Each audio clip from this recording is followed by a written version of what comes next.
আসসালামু আলাইকুম রহমতুল্লাহি বারাকাতু। আমার সম্মানিত দর্শক বৃন্দ, খুবই গুরুত্বপূর্ণ এবং চমৎকার আলোচনা, আপনারা একটু ধৈর্য সহকারে শুনবেন, ইনশাআল্লাহ উপকৃত হবেন।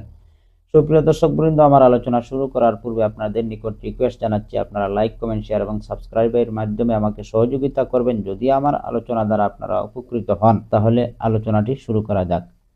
হযরত বুরাইদা রাদিয়াল্লাহু তাআলা আনহু থেকে বর্ণিত একটি হাদিস, যে হাদিসটি তিরমিজি শরীফের মধ্যে উল্লেখ আছে। আমাদের প্রিয় নবী সাল্লাল্লাহু আলাইহি সাল্লাম নিজের জামাতা হযরত আলী রাদিয়াল্লাহু তাআলা আনহুকে একদিন বললেন, হে আলী, তুমি কোনো বেগানা নারীর দিকে দৃষ্টিপাত করো না। যদি অনিচ্ছায় একবার কোনো বেগানা নারীর দিকে দৃষ্টি চলে যায়, তাহলে পুনরায় ইচ্ছা করে আবার বেগানা নারীর দিকে দৃষ্টিপাত করো না। কেননা অনিচ্ছায় কোনো বেগানা নারীর দিকে দৃষ্টিপাত করার অনুমতি আছে, ইচ্ছাকৃত কোনো বেগানা নারীর দিকে দৃষ্টিপাত করার অনুমতি নেই। ইচ্ছাকৃতভাবে যদি কেউ কোনো বেগানা নারীর দিকে দৃষ্টিপাত করে, তাহলে কবিরা গুনাহ হবে। আর অনিচ্ছায় যদি প্রথমবার কোনো বেগানা নারীর দিকে দৃষ্টি চলে যায়, তাহলে কবিরা গুনাহ হবে না, এর জন্য কোনো গুনাহ লেখা হবে না। অনুরূপ আরেকটি হাদিস আমাদের প্রিয় নবী সাল্লাল্লাহু আলাইহি ওয়াসাল্লাম থেকে বর্ণিত।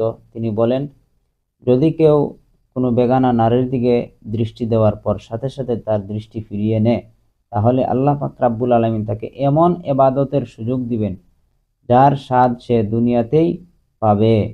আসুন আমার প্রিয় দর্শকবৃন্দ, আমরা আমাদের চোখগুলোকে হেফাজত করি, বেগানা মহিলাদের দিকে দৃষ্টিপাত থেকে আমরা এড়িয়ে চলি। আমরা যেহেতু মুসলমান, তাই আল্লাহ পাকের বিধান অবশ্যই আমাদেরকে মেনে চলতে হবে। তাহলে এই সমস্ত হাদিসগুলোর দ্বারা আমরা বুঝতে পারলাম যে বেগানা নারীর দিকে দৃষ্টিপাত করা শরীয়তের মধ্যে জায়েজ নয়। কেউ যদি রাস্তাঘাটে চলাফেরার মধ্যে অথবা কোনো জায়গায় সফররত অবস্থায় কোনো বেগানা মহিলার দিকে তার দৃষ্টি দিয়া দেয় অনিচ্ছায়, তাহলে এর জন্য ফেরেশতারা কোনো গুনাহ লিখবেন না। তাহলে আল্লাহ পাক রাব্বুল আলামিন তাকে কোনো শাস্তির সম্মুখীন করবেন না। তবে ইচ্ছা করে যদি কেউ এই গুনাহটা বারবার করতে থাকে, অর্থাৎ যদি কোনো বেগানা মহিলার দিকে বারংবার দৃষ্টিপাত করতেই থাকে, যার কারণে সে ব্যভিচারের দিকে ধাবিত হয়, তাহলে অবশ্যই কবিরা গুনাহ হবে। কেননা নবী করিম সাল্লাল্লাহু আলাইহি ওয়াসাল্লামের আরেকটি হাদিসের মধ্যে আছে, জিনা লাইনি আন নজরু, চোখের জিনা হলো দৃষ্টিপাত করা। এজন্য চোখকে অবনমিত করে রাখার নির্দেশ দেওয়া হয়েছে, চোখকে পর্দা করার নির্দেশ দেওয়া হয়েছে।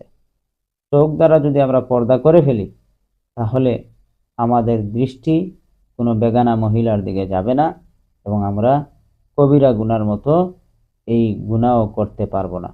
তাই আসুন আমরা যারা মুসলমান আছি, আমরা যেন এই গর্হিত কবিরা গুনাহ থেকে বেঁচে থাকতে পারি, বেগানা মহিলার দিকে দৃষ্টিপাত থেকে বেঁচে থাকতে পারি, সেই তৌফিক যেন আল্লাহ পাক আমাদেরকে দান করেন।